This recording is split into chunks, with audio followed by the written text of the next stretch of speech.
Praise the Lord. आज की सुबह के लिए प्रभु को धन्यवाद करते हैं और प्रभु परमेश्वर की आराधना और उसकी स्तुति करते हैं।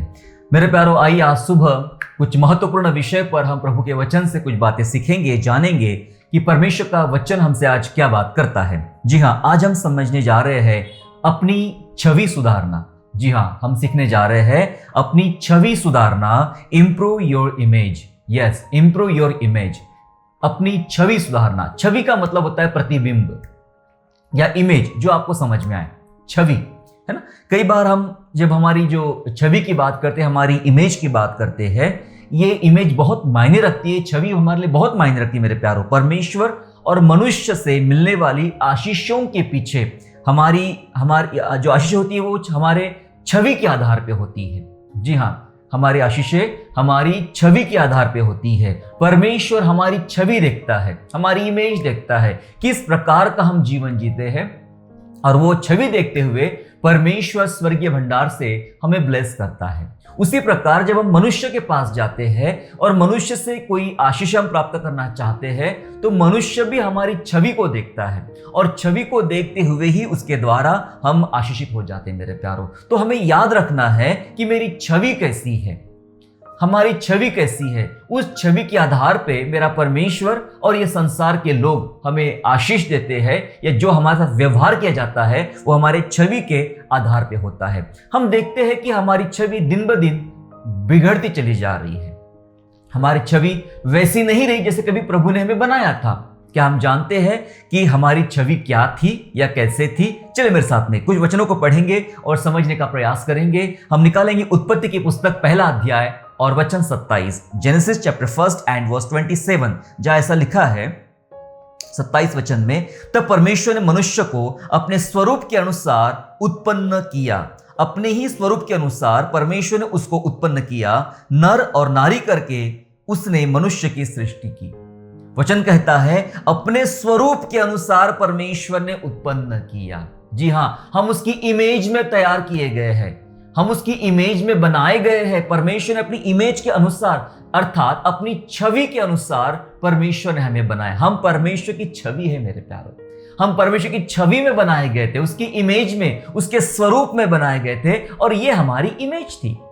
हम उसके जैसे सोचते थे, उसके जैसे चलते थे, उसके समान व्यवहार करते थे। ऐसा ही प्रभु ने बनाया था। हम मनुष्य तब तक वैसा ही था जब तक उसके अंदर पाप ने प्रवेश नहीं किया था। जब तक पाप उसके अंदर नहीं आया था, सचमुच मनुष्य परमेश्वर की छवि था और उसी के अनुसार अपना जीवन वह जीता था। इसलिए बाइबल बोलती है कि उसने हमें अपने स्वरूप में, अपने इमेज के अनुसार परमेश्वर ने हमें बनाया है मेरे प्यारों। प्रियो, क्या कई बार हम देखते हैं ना हमारे बच्चों में कि ये बेटी के अंदर में उसकी माँ की छवि है, इस बेटे के अंदर उसके पापा की छवि है, वो अपने पापा के जैसा दिखता है, वो अपने माँ के जैसे व्यवहार करती है, वो अपने माँ के जैसा गीत गाती है, वो अपने पापा के जैसा प्रार्थना करता है, वो अपने पापा के जैसा मेहनत करता है। वो उसकी छवि, हम अपने बच्चों में अपने माता पिता की छवि को देखते हैं, उनके माता पिता की छवि को देखते हैं। और ये आम बात है, परिवारों में ये आम बात है कि बच्चों के अंदर उनके माता पिता की छवि देखी जा सकती है। मेरे प्यारों, जब हम संसारिक मनुष्य में संसारिक माता पिताओं की छवि देखी जा सकती है, तो हमारा आत्मिक पिता जिसने अपने स्वरूप और समानता में बनाया है, हम भी वैसे ही थे, हम भी वैसे ही थे, उसकी छवि थे, परमेश्वर की हम छवि थे, और हमारे भीतर परमेश्वर के काम होते थे, और हमें देखकर शायद यही कहा जा सकता था कि देखो ये अपने परमेश्वर के जैसा है, अपने परमेश्वर के जैसा व्यवहार करता है। जी हाँ, वो छवि हमारे अंदर में होती है। कुछ महत्वपूर्ण बातों को आज हम समझेंगे बाइबल में से कि, और बहुत ही जरूरी और प्रैक्टिकल चीजों पर हम प्रभु के वचन से आज हम बात करने जा रहे हैं मेरे प्यारों। कलीसिया आज अपनी छवि के बारे में क्या सोचती है? जी हाँ, कलीसिया आज अपनी छवि के बारे में क्या सोचती है, थोड़ा इस पर भी बात करेंगे, क्योंकि ये सोचना बहुत जरूरी है। जो लोग सोचते हैं वो कुछ बदलते हैं, वो कुछ बनते हैं, और जो लोग सोचते नहीं हैं उनके साथ तो कुछ भी नहीं होता है। जी हाँ, देखो, हम संसार में जीते हैं तो संसार में दो प्रकार के लोग हमारे साथ होते हैं, या मैं ये कह दूं कि दो प्रकार के लोग होते हैं जो आपके पीठ के पीछे आपके बारे में बातें करते हैं। आपके पीठ के पीछे आपके बारे में बात करते हैं, वे दो प्रकार के लोग होते हैं। पहले लोग वो होते हैं जो आपसे प्रभावित हैं। जी हाँ, पहले वे लोग होते हैं जो आपसे प्रभावित है और वो उस प्रभाव के कारण वे आपके पीठ के पीछे उस प्रभाव की वजह से अच्छी बातें करते हैं, परमेश्वर को धन्यवाद देते हैं, या बहुत सारी बातें वे सीखते हैं, वो प्रभावित है अपने अपने अपने आपके जीवन से। जी हां, पहले वो लोग होते हैं जो आपसे प्रभावित है, जो आपके पीठ के पीछे बातें करते हैं, और दूसरे वे लोग होते हैं जो आपसे चोटिल है। जी हां, आपके द्वारा उन्होंने चोट खाई है, आपके द्वारा उनको नुकसान मिला है, दूसरे वे लोग होते हैं, और वे लोग भी पीठ के पीछे बातें करते हैं। हां, उनके बात करने का विषय बदल जाता है। पहले लोग प्रभावित है इसलिए अच्छी बातें करते हैं, धन्यवाद देते परमेश्वर को और आपसे बहुत कुछ सीखते हैं। दूसरे लोग वो होते हैं जो आपसे चोटिल हो जाते हैं, जिनको नुकसान हो जाता है, और वे हमेशा याद करते हैं आपके दिए गए धोखे को। वो धोखों को याद करते हैं कि नहीं, उस बहन ने, उस भाई ने, उस व्यक्ति ने मुझे धोखा दिया, मेरे साथ गलत व्यवहार किया, मेरे साथ बुरा काम किया है, या उसने ऐसा मुझे कहा था। जो जो बुरी बुरी बातें की जाती थी वो सब याद करते हैं, और वे भी पीठ पीछे उन सब बातों को याद करते हुए वो बुराई करते हैं और वे बातें करते हैं। जी हाँ, ये दो प्रकार के लोग होते हैं। मैं कुछ वचनों के साथ इन बातों को आपको समझाना चाहता हूं। मेरे साथ निकालेंगे मत्ती रचित सुसमाचार अध्याय 5। ये बहुत ही प्रसिद्ध वचन है। मत्ती रचित सुसमाचार अध्याय 5 और वचन 16। Gospel of Matthew chapter 5 and verse 16। 16 वचन ऐसा कहता है, उसी प्रकार तुम्हारा उजियाला मनुष्य के सामने चमके कि तुम्हारे भले कामों को देखकर तुम्हारे पिता की जो स्वर्ग में है बड़ाई करे। लिखा है, तुम्हारे भले कामों को देखकर तुम्हारे स्वर्गीय पिता की बढ़ाई करे। इसका यह मतलब मेरे प्यारो, ये वो लोग हैं जो आपसे प्रभावित हुए हैं। किस बातों से?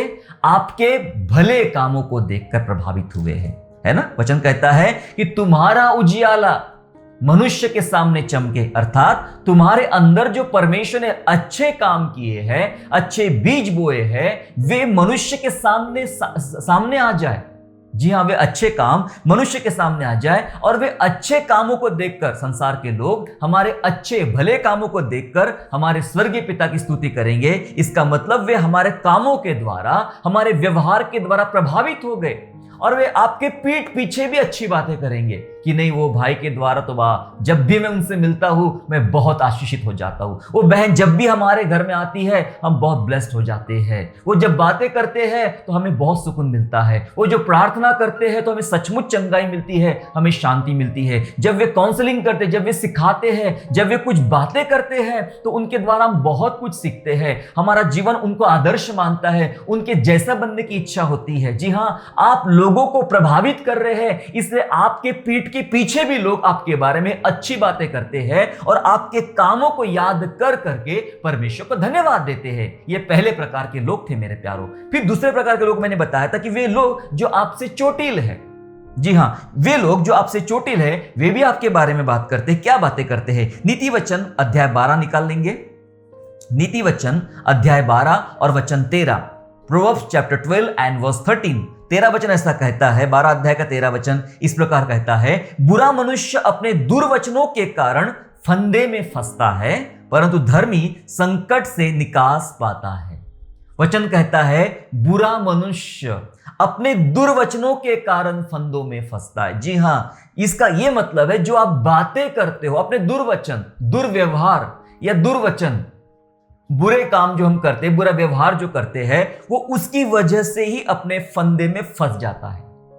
और बहुत सारे लोग फंस जाते हैं, वो अपनी बातों में फंस गए, वो अपने कामों में फंस गए, वो अपने जीवन में फंस गए मेरे प्यारों, और उस वजह से आपके द्वारा लोग बहुत ज्यादा दुखी हुए हैं। आपके द्वारा लोगों को बहुत चोट मिली है, क्योंकि आपने ऐसा व्यवहार किया, आपके दुर्वचनों के द्वारा, आपके कठोरता के द्वारा उन्हें बहुत चोट मिली है, और वे आपको लगातार याद करते हैं। जी हां, सपने में भी याद करते हैं कि भाई धोखा दिया उसने मुझे, मेरे साथ बुरा किया उसने, मुझे भला बुरा बोला उसने, मेरे साथ बहुत ही गंदा काम किया उसने। ऐसे बहुत सारी बातें याद कर करके आपको शाप देते हैं। जी हाँ, मैंने बताया दो प्रकार के लोग, एक प्रभावित है, एक चोटिल है, पर तीसरे और भी होते हैं, वो बीच में होते, बैलेंस। और ये लोग मुझे बिल्कुल भी अच्छे लगते नहीं है। ये ऐसे लोग होते हैं जो आपको अच्छा भी बोलते हैं और आपको बुरा भी बोलते हैं। ये कुछ समझ में नहीं है, 50-50, आधा सच और आधा झूठ। कोई आधा समोसा है कि भाई आधा मैं खाता हूं आधा आप खा लो, ऐसा नहीं है। जो आपको अच्छा भी बोलते हैं और आपको बुरा भी बोलते हैं, दरअसल ये बहुत ही स्वार्थी किस्म के लोग होते हैं, बहुत स्वार्थी होते हैं। जब उनको आपसे कोई स्वार्थ होता है तो आपके बारे में बहुत ही अच्छी बातें करते हैं, और जब उनका स्वार्थ खत्म हो जाता है या कोई बुरी बात उनको लग जाती है तो आपके खिलाफ में वो इंतजार नहीं करते, देर नहीं करेंगे आपके खिलाफ बातें करने के लिए। जो लोग आपको उठाते हैं वही लोग आपको गिराते भी हैं। तो जो आधा अच्छा बोलते हैं आधा बुरा बोलते हैं, ये बहुत धोखेबाज लोग होते हैं, ये बहुत ही स्वार्थी लोग होते हैं। ये चलेंगे जो आपसे प्रभावित है, और वो भी चलेंगे जो आपसे चोटिल है, क्योंकि इनको बदलने के लिए कुछ योजनाएं हैं परमेश्वर के वचन में, कुछ बातें रखी गई है। उन बातों को भी हम आज ध्यान से समझने का प्रयास करेंगे। लेकिन सवाल ये उठता है मेरे प्यारों कि हम अपनी छवि फिर बिगाड़ते कैसे हैं। हम बात सीख रहे हैं आज कि अपनी छवि सुधारना, how to improve your image, अपनी छवि कैसे सुधारे। लेकिन उसके पहले हम ये समझ लेंगे कि छवि सुधारने से पहले छवि बिगाड़ते कैसे, हम इसे बिगाड़ा कैसे जाता है, कौन सी वे बातें जो हमारी इमेज बिगाड़ देती है, कौन सी वे बातें हैं जो हमारी छवि को बिगाड़ देती है। आइए उस वचनों को, इन बातों को कुछ समझने का प्रयास करेंगे। मैं कुछ उदाहरणों के द्वारा, कुछ बाइबल के लोगों के द्वारा कुछ बातें मैं आपको आज बताना चाहता हूं कि लोग कैसे अपनी छवि बिगाड़ते हैं। उदाहरण के तौर पे हम चलेंगे राजा शाऊल के पास में। जी हाँ, राजा शाऊल के पास में चलेंगे और राजा शाऊल के बारे में हम पढ़ेंगे पहला शमूएल अध्याय 15 और वचन 11 में। फर्स्ट शमूएल चैप्टर 15 एंड वर्स 11 हम देखते हैं कि परमेश्वर कहता है 11 वचन में कि मैं शाऊल को राजा बना के पछताता हूं, क्योंकि उसने मेरे पीछे चलना छोड़ दिया और मेरी आज्ञाओं का पालन नहीं किया। तब शमूएल का क्रोध भड़का और वह रात भर यहोवा की दोहाई देता रहा। जी हाँ, हम राजा शाऊल के बारे में बात कर रहे हैं। परमेश्वर ने इज़राइल के राजा के रूप में शाऊल को नियुक्त किया। शाऊल की कुछ अच्छी बातें परमेश्वर ने देखा था, शाऊल के अंदर बहुत ही कुछ अच्छे गुण परमेश्वर ने देखा था, और उन गुणों को देखते हुए उसकी छवि देखा था। सुन लीजिएगा, छवि की बात कर रहे हैं हम लोग। उसकी कुछ छवि को देखते हुए परमेश्वर ने डिसाइड किया कि शाऊल को राजा बनाया जाए, और शमूएल नबी को भेजा जाता है और शाऊल का राज्याभिषेक किया जाता है और शाऊल राजा बन जाता है। राजा बनने के बाद वो कुछ अच्छे अच्छे काम करता है, परमेश्वर की आज्ञा का पालन करता है। लेकिन एक टाइम ऐसा भी आया कि राजा शाऊल ने बुरा काम किया, परमेश्वर की आज्ञा का उल्लंघन किया। परमेश्वर ने जब एक शत्रु के पास राजा को भेजा और कहा शत्रु की पूरी सेना को, उनके हथियारों को, उनके चीजों को, उनके जानवरों को सब कुछ नष्ट कर डाला, क्योंकि वो पाप से भरे हुए हैं। लेकिन शाऊल ने अच्छी अच्छी चीजें रख लिया। इसका यह मतलब है कि शाऊल ने परमेश्वर की आज्ञा का उल्लंघन किया, परमेश्वर की आज्ञा का उल्लंघन किया। उसके प्रति उसकी अपनी एक सोच निर्माण हो गई। जब हम बाइबल में बात करते हैं उसके कामों के बारे में, तो शाऊल ने ये जो किया था कृत्य, इसके बारे में उसने अपनी एक सोच निर्माण किया था। मैं आपको बताना चाहता हूं कैसे हमारी छवि बिगड़ती है। शुरुआत हमारी बहुत अच्छी होती है। कई लोगों ने, कई विश्वासियों ने अपने जीवन की शुरुआत बहुत अच्छी किया था।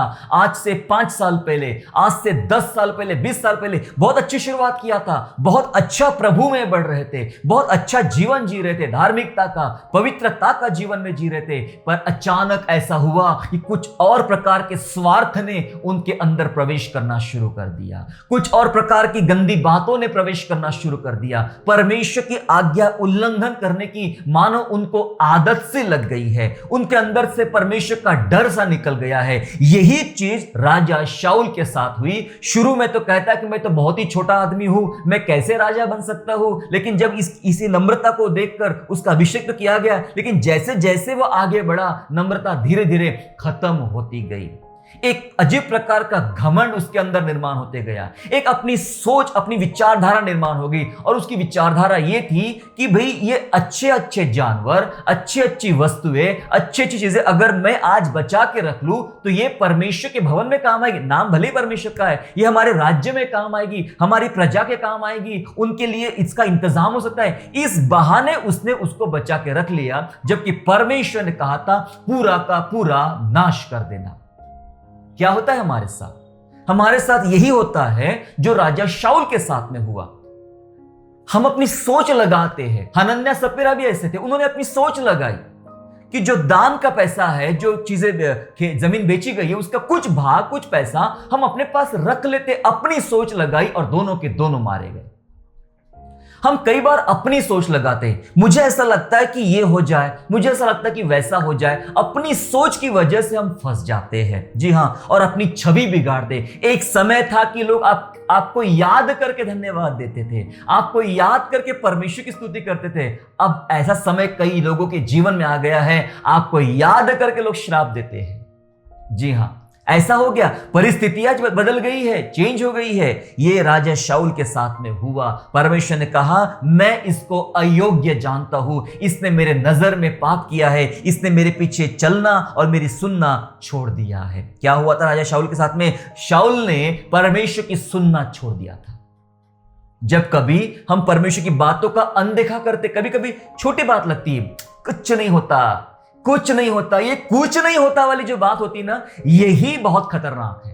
ये छोटी चीज है पर बहुत खतरनाक है। शायद शाऊल को भी यही लगा। हम परमेश्वर की सुनना छोड़ देते हैं मेरे प्यारों, कुछ नहीं होता। उसने सुनना छोड़ दिया, उसने आज्ञा तोड़ना शुरू कर दिया। शाऊल ने सुनना छोड़ दिया परमेश्वर की और आज्ञा तोड़ना शुरू कर दिया परमेश्वर की। उसने खुद से खुद की इमेज बनाना शुरू किया, खुद से खुद की इमेज बनाना। यह भी एक ऐसा अपराध है मेरे प्यारों आज के कलीसिया में, आज के लोगों के बीच में, कि खुद से खुद की इमेज बनाना। यानी आपके बारे में आप खुद अपने बारे में जस्टिफाई करते हो। यस, मैं ऐसा हूं, मैं जो हूं सो हूं। भाई कौन सा वचन कहां ले रहे हो? मैं ऐसा ही हूं, मैं ऐसा बना ही रहना चाहता हूं, मैं ऐसा व्यवहार रखता हूं, मैं ये जो कर रहा हूं ये मैं सही कर रहा हूं। आप ही फैसला करते हो और आप ही न्याय करते हो। खुद को कहते हो मैंने जो किया ये सही किया। आपको इसको सही और झूठ ठहराने का कोई मापदंड नहीं है, कोई मापदंड नहीं है कि जिसके आधार पे आप ये डिसाइड कर सके ये सही था या गलत था। खुद से खुद की इमेज, लोग खुद से खुद के मुंह से खुद की तारीफ करते हैं, खुद से अपने आप को कहते हैं कि मैं तो बहुत ही अच्छा हूं, मैं बहुत सुंदर हूं। हो सकता है कि आपके अंदर बड़ी चमक है, हो सकता है कि आपके अंदर बड़ी शक्ति है, आपका प्रभाव भी दिखाई पड़ता है, आपके काम भी दिखाई पड़ते हैं, सब अच्छा है। और ये सब आप खुद से कह रहे हो, खुद से बना रहे हो, खुद से तैयार कर रहे हो। ये जो इमेज आपकी बनी हुई है आपने खुद ने बनाई है, ना कि दूसरों ने बनाई है। आप बिल्कुल उस ट्री के समान हो जो क्रिसमस ट्री होता है, हमारे घर में लगा दें नकली वाला क्रिसमस ट्री। अभी क्रिसमस आने वाला है, क्रिसमस के दौरान जो नकली वाला क्रिसमस ट्री लगाते हैं, उसे बहुत डेकोरेट करते हैं, उसे लाइटिंग लगाते हैं, नकली वाला स्नो लगाते हैं, नकली वाले फल लगाते हैं। पेड़ भी नकली है, पेड़ के फल भी नकली है, पेड़ के ऊपर गिरा हुआ स्नो भी नकली है, सब कुछ नकली होता है। और एक नकली पेड़ हमारे घर की शोभा बढ़ाता है। कई लोगों का मसीही जीवन, जिनकी छवि बिगड़ गई है, जिन्होंने खुद से अपनी छवि बनाने का प्रयास किया है, वे उस नकली क्रिसमस ट्री के समान है। बड़े चमकदार है, फल भी दिखते लेकिन सब नकली, नकली फल है, नकली झाड़ है, नकली पेड़ है, उसकी चमक नकली है और सब कुछ उसका नकली होता है मेरे प्यारे। इसलिए मैं कहना चाहता हूं, खुद से खुद की इमेज बनाना छोड़ दे, खुद से खुद की इमेज बनाना छोड़ दे। कई बार धीरे धीरे घमंड निर्माण होता है, घमंड निर्माण होता है, मैं जो कर रहा हूं वो सही कर रहा हूं। राजा उजिया को यही लगा था, पिछले संदेश में बताया था, राजा उजिया ने ऐसा ही सोचा कि ये अच्छा है, मैं जाऊंगा और मंदिर में प्रवेश करूंगा और वेदी पर धूप जलाऊंगा। कोड़ उमड़ गया माथे पर, भागना पड़ा। मैं आपको बताना चाहता हूं, खुद से खुद की इमेज ना बनाए। जो लोग खुद को गलत नहीं मानते, सुन लीजिएगा, जो लोग खुद को गलत नहीं मानते, उनकी छवि परमेश्वर के नजर में अच्छी नहीं होती है। साफ बात। जी हां, जो लोग खुद को अच्छा गलत नहीं मानते, कुछ लोग ऐसे होते हैं ना, वो सोचते हैं नहीं मैं गलत नहीं हूं, मैं गलत नहीं हूं। वो कभी, उनके मुंह से आपको सुनने को नहीं मिलेगा कि वो कभी गलत थे, वे कभी गलत है। वो मानते नहीं नहीं नहीं, मैं जो हूं अच्छा हूं। कभी भी नहीं बोलेंगे, ना प्रार्थना में बोलेंगे, ना गवाहियों में बोलेंगे, ना दूसरों के सामने बोलेंगे, ना मंडली में बोलेंगे, ना परिवार में बोलेंगे। उनके मुंह से कभी भी ये शब्द आपको सुनने को नहीं मिलेगा कि मैं गलत था। मैं गलत हूं, ये सुनने को नहीं मिलेगा। जिसके मुंह से ये शब्द सुनने को नहीं मिलते, मैं बता देना चाहता हूं, जो खुद को गलत नहीं मानते हैं कभी भी, उनकी छवि परमेश्वर के नजर में अच्छी नहीं होती मेरे प्यारों। इसलिए हम वैसे ना बने। हम हमारे ऐसे कुछ कार्य होते हैं हमारे जीवन में जिसके द्वारा हमारी छवि हम बिगाड़ देते हैं और बिगड़ जाती है। आगे हम देखेंगे कि अपनी छवि को फिर हम सुधारे कैसे। जिनकी छवि बिगड़ी हुई होती है उनको यह सीखने की जरूरत है कि अपनी छवि को सुधारे कैसे। कई बार ऐसा लगता है कि नहीं, हमारी छवि कोई बिगड़ी नहीं है, हम जो सोचते वो सही है, हमारी इमेज जो सही है। आज पड़ोसियों को पूछ के देखिए आपके बारे में लोग क्या कहते हैं। पड़ोस के राज्य को पूछ के देखिए आपके बारे में लोग क्या कहते हैं। जी हाँ, लोग हमारे बारे में बहुत अच्छा कहते हैं, पर दूसरे लोग हमारे बारे में बिल्कुल भी अच्छा नहीं कहते हैं। हमारी छवि कहीं ना कहीं बिगड़ी है उनकी नजर में। इस कारण आज हम लोगों के लिए शाप का या गालियों का पात्र बन चुके मेरे प्यारों। आज हम सीखना चाहते हैं, हम सीखेंगे कि अपनी छवि कैसे सुधारे। छवि तो बहुत सारी जगह बिगड़ जाती है, लेकिन यदि हम प्रयास करें, बाइबल की कुछ बातों को जाने, तो जरूर हम हमारी छवि को सुधार सकते हैं और सुधार के परमेश्वर के सामने प्रेजेंट करें। परमेश्वर उस बात को लेकर हमें ब्लेस करेगा। जी हाँ, छवि के सुधार, इस बात को देखेंगे, मेरे साथ निकालेंगे यूहन्ना का पहला अध्याय और वचन 46। Gospel of John chapter 1 and verse 46 में ऐसा लिखा है, नतनएल ने उससे कहा, क्या कोई अच्छी वस्तु भी नासरत से निकल सकती है? फिलिपुस ने उससे कहा, चलकर देख ले। जी हाँ, यहां पर हम बात देखते हैं, फिलिप ने नतनएल को बताया कि चलो हमें मसीह मिल गया है, उसके पास तुम्हें ले चलते हैं। वो यीशु नासरी है। नासरी का मतलब होता है नासरत का रहवासी, नासरत का रहने वाला यीशु नासरी, जिसके विषय में भविष्यवक्ताओं ने पहले से बता रखा था, वो मिल गया, चलो उसके पास में। तो नतनएल ने एक शब्द कहा, नतनएल ने बात किया 46 वचन में कि क्या कोई अच्छी वस्तु नासरत से निकल सकती है। इसका यह मतलब है कि लोगों की नजर में नासरत की छवि अच्छी नहीं थी। आप समझ रहे? नासरत की छवि अच्छी नहीं थी लोगों की नजर में। नासरत से कोई अपेक्षा नहीं थी, नासरत से कोई अपेक्षा नहीं थी। उसकी वजह यह नहीं था कि नासरत बहुत ही बुरा था करके। हालांकि इसका बैकग्राउंड समझे नासरत के बारे में। नासरत बहुत ही छोटा है ना। मीका नबी की भविष्यवाणी कहती है कि बैतलहम एफ्राता, तू बहुत छोटा कहलाता है, पर तुझ में से एक पुरुष निकलेगा। यीशु मसीह के बारे में बताया गया है। बैतलहम दाऊद के गांव में से जन्म होगा। बहुत ही छोटा सा गांव, नासरत छोटा बताया जाता है। तकरीबन कहते हैं कि 500 के आसपास ही लोग वहां पे रहते थे और कोई उम्मीद नहीं थी कोई अच्छी बात वहां होगी, कोई अच्छी बात वहां से निकलेगी। ये ठीक वैसा है जैसे कोई एक बहुत ही पिछड़े गांव में से कोई व्यक्ति बहुत महान बन जाता है। उस पिछड़े गांव में से एक व्यक्ति का अच्छा बनना, महान बनना, ये कोई उम्मीद नहीं कर सकता है, ये कोई अपेक्षा नहीं कर सकता है। वैसी ही बात नतानिएल ने कहा कि नासरत इतना छोटा है, थोड़े से लोग रहते हैं, वहां तो सुविधाएं नहीं है, वहां तो एजुकेशन नहीं है, वहां तो लोग बहुत ही अलग टाइप के लोग रहते हैं, इतने अच्छे लोग नहीं है, वहां से कोई अपेक्षा नहीं है। क्या ऐसे जगह से, जिसके बारे में कोई नाम लेना पसंद नहीं करता, जिसके बारे में वर्णन करना पसंद नहीं करता, क्या इस ऐसी जगह में से कोई मसीहा निकल सकता है? कोई मसीहा तैयार हो सकता है? मेरे प्यारो, नासरत की छवि अच्छी नहीं थी। हम सीख रहे हैं अपनी छवि को कैसे सुधारे। जी हां, छवि अच्छी नहीं थी और ना नासरत से कोई अपेक्षा थी। आज नासरत जैसे कई हमारे विश्वासी हैं, कई हमारी कलीसियाएं हैं, जी हां, जिनकी छवि अच्छी नहीं हो सकती आज लोगों के सन्मुख, दुनिया के सामने। वैसे भी हम माइनॉरिटी है, थोड़े से लोग हैं, अल्पसंख्यक लोग हैं। जी हां, छवि हमारी इतनी अच्छी नहीं। ये मसीह लोग क्या कर लेंगे सोचते लोग, है ना। ये छोटे से मुट्ठी भर लोग क्या कर लेंगे। हमारी छवि शायद इतनी अच्छी नहीं है और हमसे कोई अपेक्षा भी नहीं है शायद दुनिया को, कोई प्रॉब्लम नहीं। लेकिन ये छवि बदलती कैसे, मैं बताना चाहता हूं। यीशु के आने से नासरत बदल गया, है ना। इस बात का इतना विश्वास था फिलिप को। फिलिपस ने ऐसा कहा नतानिएल को, हमने क्या कहा, चलकर देख ले। उसने कहा, क्या कोई अच्छी वस्तु नासरत से निकल सकती है? उसने कहा, चलकर देख ले। इसका यह मतलब है कि भाई निकली है, अच्छी वस्तु निकली है। अच्छा व्यक्ति निकला है, चलकर देख ले, मैं खुद देखकर आया हूं, तू भी चलकर मुआयना कर ले, देख ले कि वो कितना अच्छा है। यस मेरे प्यारो, वो दिन दूर नहीं होना चाहिए हमारे जीवन में कि कलीसिया का ऐसा बदलाव आ जाए कि लोग कहे चलकर देख लो वो आज बदला हुआ है, चलकर देख लो उसके जीवन में कैसे खुदा ने बड़े काम किए हैं। हालेलुया। जी हां, यीशु के आने से नासरत बदल गया मेरे प्यारो, नासरत बदल गया। जो यीशु के साथ जुड़ जाता है, जो यीशु के साथ जुड़ जाता है, उसकी छवि बदल जाती है।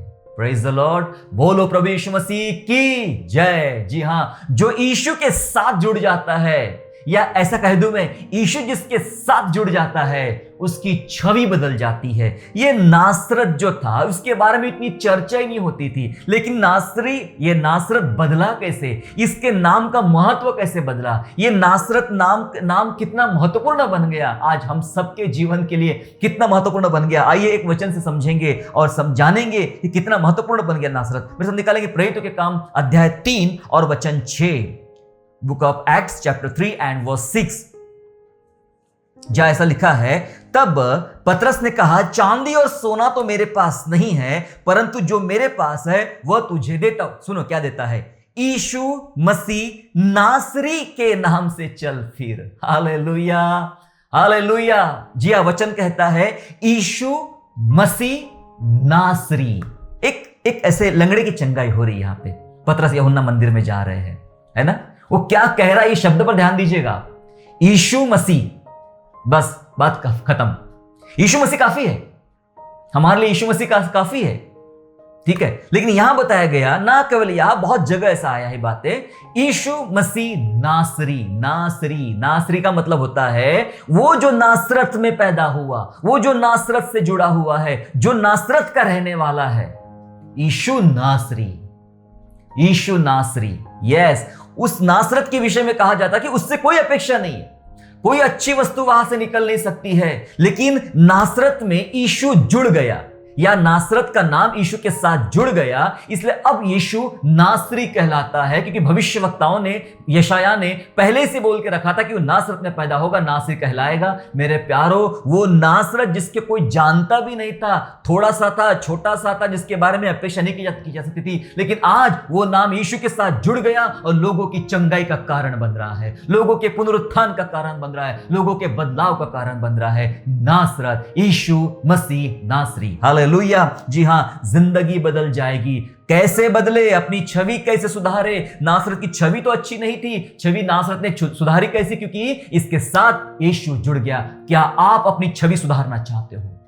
आपके बारे में लोग क्या बात करते हैं? मैंने कहा 2 प्रकार के लोग, वो जो आपसे प्रभावित है और वो जो आपसे चोटिल है।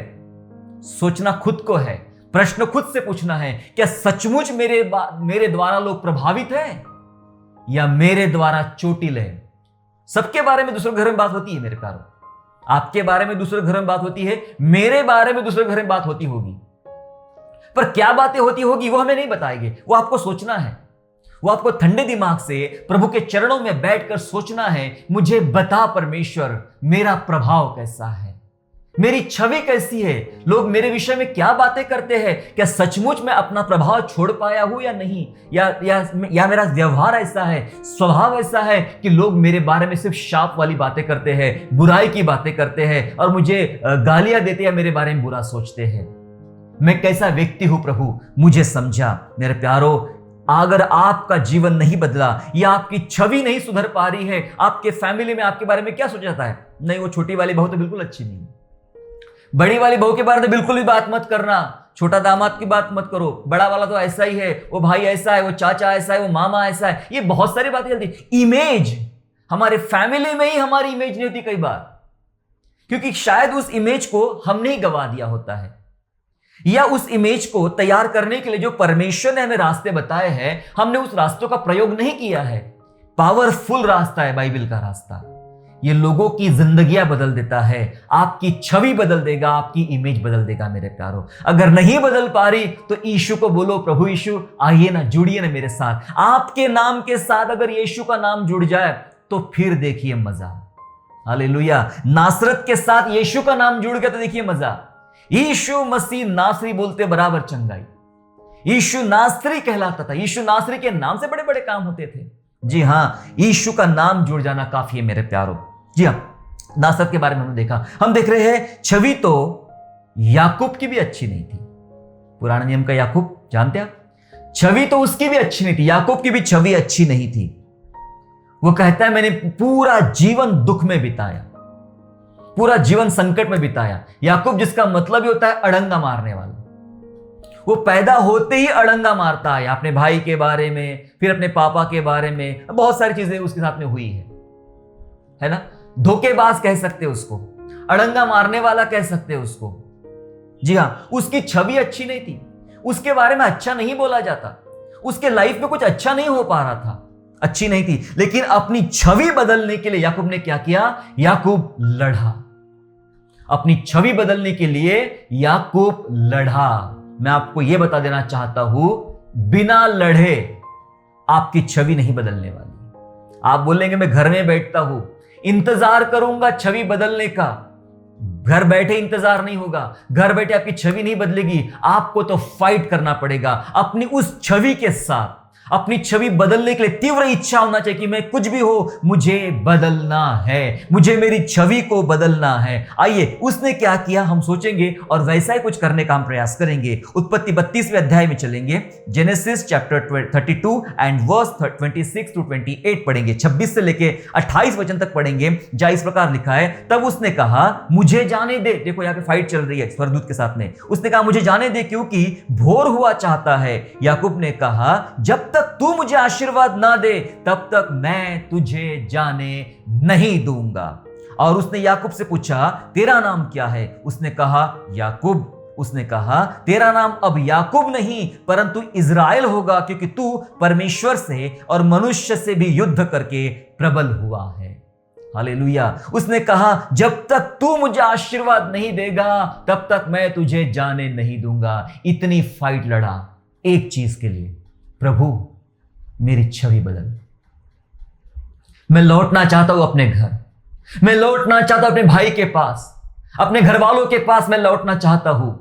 मैं जहां था वहां बहुत धोखा हुआ मेरे साथ में, फिर भी मैंने जिया।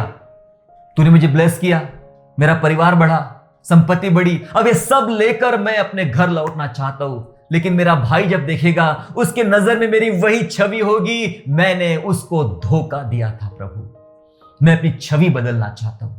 कितनों के साथ ये चल रही है वाली बात? आपके दिमाग में बात चल रही है, प्रभु मैं बदलना चाहता मेरी छवि। मैं जहां जाता हूं लोग मेरे बारे में बहुत ही बुरी बातें करते हैं। मैं कैसे बदलूं परमेश्वर? मेरा जीवन कैसे बदलेगा प्रभु? क्या आप सोच रहे हो कि आप उतनी जिद पे अड़े हो जितना जिद पे याकूब अड़ा था? वो कहता है जब तक तू मुझे आशीर्वाद ना दे तब तक मैं तुझे जाने नहीं दूंगा। उसने पूछा ठीक है ठीक है ठीक है, मैं तुझे आशीर्वाद देता हूं, बोल तेरा नाम क्या है? मेरा नाम याकूब है। क्या कह रहा है? मेरा नाम धोखेबाज है। वो कहता है मेरा नाम अड़ंगा मारने वाला, उसका मीनिंग वो होता है अड़ंगा मारने वाला है, मेरा नाम धोखेबाज है। ठीक है, तूने आज परमेश्वर से मनुष्य से लड़ा है, तूने वो बल प्राप्त किया है, इसलिए आज के बाद तेरा नाम इज़राइल होगा, परमेश्वर से लड़ने वाला। ऐसा लिखा है आप मतलब, लेकिन इसका यह मतलब होता है कि परमेश्वर के द्वारा शक्ति प्राप्त करने वाला, बदला हुआ, चुना हुआ, यह कहा जा सकता है। हालेलुया। तेरा नाम बदल दिया, तेरी परिस्थिति बदल दी, तेरी दशा बदल दी। मैं कहता हूं याकूब की छवि बदल दी। उस स्वर्गदूत ने याकूब की इमेज बदल डाली। और ये कैसे बदली? याकूब लड़ा। आप कितने लड़ रहे हो? आप दुआ में कितने लड़ रहे हो? आप प्रार्थना में कितने लड़ रहे हो? वचनों के साथ कितना चल रहे हो? जो लोग वचन नहीं पढ़ते हैं वे व्यर्थ बातें करते थे। मैंने बताया पहले ही, वो खुद अपने ही नजर से खुद की इमेज बनाते, खुद की इमेज बना लेते हैं। वे लोग होते अक्सर वे कभी बाइबल नहीं पढ़ते, उनको वचन का नॉलेज नहीं है, वचन का ज्ञान नहीं है, वे कभी मापदंड नहीं रखते, कहीं नापते नहीं है क्या वचन के अनुसार मैं कर रहा हूं। सबको लगता है ये ठीक है, ऐसा करना सही है। वो कुछ उदाहरण बताएंगे, वो कुछ अनुभव बताएंगे, और ऐसा हुआ था, वैसा हुआ था, ऐसा हुआ था, इस कारण में ऐसा बना और यही सही है।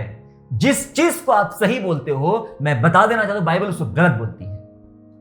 क्योंकि आपने कभी बाइबल से नापने का प्रयास नहीं किया, बाइबल से मूल्यांकन करने का प्रयास आपने नहीं किया, इस कारण आप भूल में पड़े हुए हो। वचन को पढ़िए, वचन का आईना देखिए, तब डिसाइड कीजिए, तब जस्टिफाई कीजिए अपने आप को कि सचमुच आपकी छवि कैसी है। याकूब लड़ा जब तक आप खुद बदलने के लिए इच्छा ना रखें। मैं एक बार बताना चाहता हूं, जब तक आप खुद बदलने के लिए इच्छा ना रखें, हमें कोई नहीं बदल सकता। हमें कोई नहीं बदल सकता जब तक आप खुद बदलने की इच्छा ना रखें। अपनी छवि बदलना चाहते हो दूसरों के कहने पर, मेरे कहने पर? बिल्कुल भी नहीं। आपकी इच्छा है, यहां याकूब की इच्छा थी, मैं बदलना चाहता हूं प्रभु, इसलिए नहीं जाने दूंगा तुझे। जब तक आप खुद बदलने की इच्छा ना रखें, तब तक कोई आपको बदल नहीं पाएगा। मेरे प्यारो, अपनी इच्छा परमेश्वर के सामने प्रकट करें। प्रभु, मैं बदलना चाहता हूं। अपनी छवि बदलने के लिए कई बार हमें खुद से लड़ना पड़ेगा, खुद की इच्छाओं से लड़ना पड़ेगा, खुद के सिद्धांतों से लड़ना पड़ेगा, खुद के जीवन से लड़ना पड़ेगा, खुद के व्यवहारों से लड़ना पड़ेगा। जी हां, तब तक नहीं बदलेंगे आप, तब तक आपकी छवि नहीं बदलेंगी। मेरे प्यारो, दूसरों से बहुत लड़ लिया हमने, दूसरों को बहुत गलत ठहरा दिया हमने, कभी खुद से नहीं लड़े। आज जो परिस्थितियां हमारे सामने खड़ी है, आज जो मुश्किलें हमारे सामने खड़ी है, कहीं ना कहीं इसलिए खड़ी क्योंकि हम खुद से नहीं लड़े हैं। पौलुस कहता है पहला कुरिन्थियों अध्याय 9 में, अपने साथ निकालेंगे, 1 Corinthians chapter 9, 1 Corinthians chapter 9 वचन 27 में 27 वर्ष ऐसा कहता है, परंतु मैं अपने देह को मारता, कुटता और वश में लाता हूं, ऐसा ना हो कि औरों को प्रचार करके मैं आप ही किसी रीति से निकम्मा ठहरूं। पौलुस कहता है मेरी छवि नहीं बिगाड़ना चाहता, मेरी छवि बिगड़े नहीं लोगों की नजर में। मैं अब इसलिए अपनी देह को मारता, कुटता, वश में लाता हूं, कंट्रोल करता हूं, मैं अपने आप से लड़ता हूं ताकि मेरी छवि ना बिगड़े। मैं जो कहता हूं वैसा दिखूं भी। जी हां, मैं जो कहता हूं वैसा दिखूं भी, वैसा करूं भी। अगर मैं बताता कुछ हूं, करता कुछ हूं, तो मेरी छवि अच्छी नहीं है। मैं अपनी छवि को बचाना चाहता हूं और मेरी अपनी आपको मैं बदलना चाहता हूं। अपनी छवि बदलना चाहते आप तो खुद से लड़े। पौलुस कहता है मैं खुद से लड़ता हूं, खुद को मारता, कुटता, वश में लाता हूं। आज की इस समय आपको और मुझे खुद से लड़ने की आवश्यकता है। मेरे प्यारो, खुद से फाइट कीजिए। जो खुद से लड़ता है वो जीतेगा जरूर, क्योंकि परमेश्वर उसको बल देगा। मैंने कहा जो अपनी गलतियां ही नहीं मानता, जो सोचता ही नहीं मैं गलत हूं, सॉरी, आपके लिए कुछ भी नहीं है। फिर आपको कोई नहीं समझा सकता, ना कोई सिखा सकता आपको। लेकिन आप ये सोचना शुरू कर देते हो कि मेरे अंदर कौन सी कमियां हैं, मैं ढूंढ के निकालूं, मैं अपनी छवि बदल डालूं, निश्चय परमेश्वर आपको बदलेगा। मैं कुछ बातें सेवकों से कहना चाहता हूं। अगर आपकी कलीसिया की छवि आपको बदलना है, आपकी कलीसिया की छवि नहीं बदल पा रही है, तो सेवकों को बहुत मेहनत की जरूरत है, बहुत मेहनत करना पड़ेगा। ना केवल सेवक, मैं कहूंगा उन आत्मिक लोगों से बात करूंगा मैं। अगर आपको अपने लोगों की छवि बदलना है, आपको बहुत मेहनत करना है। आत्मिक मम्मी पापा से बात करूंगा, अपने बच्चों की छवि बदलना है, आपको बहुत मेहनत करना पड़ेगा। आत्मिक परिवार के मुखियों से बात करना चाहता हूं मैं, जो अपने परिवारों की, समाज की छवि बदलना चाहते हो, आपको बहुत मेहनत करना पड़ेगा। और मेहनत कैसी? जो पौलुस ने किया कलीसिया के लिए। आखिरी वचन पढ़ा मैं बोल के मैं समाप्त करना चाहता हूं। गलातियंस निकालेंगे, गलातियंस अध्याय 4 और गलातियंस अध्याय 4 एंड वर्स 19, चौथे अध्याय का 19। यहां लिखा है, हे मेरे बालों को, जब तक तुम में मसीह का रूप ना बन जाए, तब तक मैं तुम्हारे लिए फिर जच्चा की सी पीड़ाएं सहता हूं। पौलुस कह रहा है कि मेरे बालों को, जब तक तुम में मसीह का रूप ना बन जाए, इसका मतलब तुम्हारी छवि मसीह के जैसी ना बन जाए। लिखा है तुम में मसीह का रूप ना बन जाए, तुम्हारी छवि मसीह के जैसी ना बन जाए, मैं तुम्हारे लिए एक गर्भवती स्त्री के समान, एक जच्चा स्त्री के समान मैं पीड़ा, तकलीफ महसूस कर रहा हूं, मेहनत कर रहा हूं। आओ परमेश्वर के अगुवो, आओ कलीसिया के लिए मेहनत करें। अपने लोगों के लिए जच्चा के समान पीड़ा उठाना पड़ेगा अगर इनकी इमेज आपको बदलते हुए देखना है। मम्मी और पापा, मैं आपसे कहना चाहता हूं, आओ मेहनत करो अपने बच्चों की इमेज बदलने के लिए। परिवार के मुखियों, मैं आपसे कहता हूं, अपने समाज को और परिवार को बदलना चाहते हो, उनकी छवि जो आज खराब हो चुकी है, संसार के सामने बदलना चाहते हो, आपको बहुत मेहनत करना है। ये थोड़ी मेहनत नहीं है। मेहनत के लिए जो शब्द इस्तेमाल किया गया है, जच्चा के समान पीड़ा, जो बहुत ज्यादा पीड़ादायक मानी जाती है। ऐसी पीड़ा आपको सहना पड़ेगा, आत्मिक पीड़ा से गुजरना पड़ेगा, अगर आप अपने परिवार को, अपने लोगों की छवि अगर आप बदलना चाहते हो, अगर आप तैयार हो छवि बदलने के लिए। आइए प्रभु से प्रार्थना करें, प्रभु से मदद मांगे, प्रभु से कहे प्रभु आइए मेरी छवि आप बदलिए। आपकी छवि कैसी है, वचन में झांकिए, वचन में देखिए, वो आपकी छवि बताएगा और फिर आपको नया उम्मीद मिलेगी बदलने के लिए उसको। आइए हम लोग प्रार्थना करें। धन्यवाद परमेश्वर, प्यारे पिता परमेश्वर, यीशु मसीह के नाम से हम धन्यवाद करते हैं क्योंकि आप हमारे परमेश्वर हैं। आपने प्रभु अपने स्वरूप में, अपनी छवि के अनुसार हमें बनाया पिता परमेश्वर, और मनुष्य आपका प्रतिबिंब है पिता परमेश्वर। प्रभु हम धन्यवाद करते हैं। प्यारे पिता परमेश्वर, तुझसे प्रार्थना विनती करते हैं, आज हमारी छवि बदल। नासरत के समान हमें प्रभु जी, लोग कहते हैं इनसे कोई अपेक्षा नहीं है, इनसे कोई उम्मीद नहीं है, कोई अच्छी बात इनके अंदर से नहीं निकल सकती है। ओ परमेश्वर पिता, हम तुझसे विनती और प्रार्थना करते हैं पिता परमेश्वर, आज हमारी छवि बदल दीजिए यीशु राजा, हमारा स्वभाव बदल दीजिए पिता परमेश्वर, हमारा गुण बदल दीजिए यीशु राजा। हम याकूब के जैसे है पिता परमेश्वर, हम लड़ रहे प्रभु, बदलना चाहते। आइए प्रभु हमें बदलिए, हमें बदलिए यीशु राजा। हमारा जीवन दुख से भरा है, हमारा जीवन बुरी छवि से भरा है पिता राजा। लोग हमारे बारे में अच्छी बातें नहीं करते हैं, हमारे बारे में अच्छे ख्याल नहीं रखते पिता परमेश्वर। हे प्रभु, आप क्या सोचते हैं हमारे बारे में, हमारी छवि आपकी नजर में कैसी है प्रभु, हमें बता और हमें सुधार। हम तो जानते कि हम तो अपराधी है, पापी है, हमारी छवि को परमेश्वर पिता आप बदलिए, आप सुधारिए, अपनी महिमा करिए। प्रभु जी हम धन्यवाद करते हैं, हमें हिम्मत दे ताकि आज हर कोई अपनी छवि बदले और प्रभु के नाम को महिमा देने वाला। धन्यवाद करते हैं, आज के बाद हम बड़ी गवाहियां देंगे और आपके नाम को महिमा देंगे। धन्यवाद करते हुए यीशु मसीह नासरी के नाम से प्रार्थना मांगते सुनिए और दया से कबूल कीजिए, आमीन। आशा करता हूँ आज के संदेश के द्वारा आपने आशीष प्राप्त किया है। यदि सचमुच आपने आशीष प्राप्त किया है तो इस संदेश को दूसरों के साथ शेयर कीजिए और हमारे दूसरे भी संदेशों को सुनने के लिए हमारे चैनल को सब्सक्राइब करें और नोटिफिकेशन के लिए बेल आइकन को दबाइए। और हाँ, यीशु पर विश्वास करना ना छोड़े, वो आपको आशीषमय स्थानों की ओर आगे ले जाएगा। God bless you all.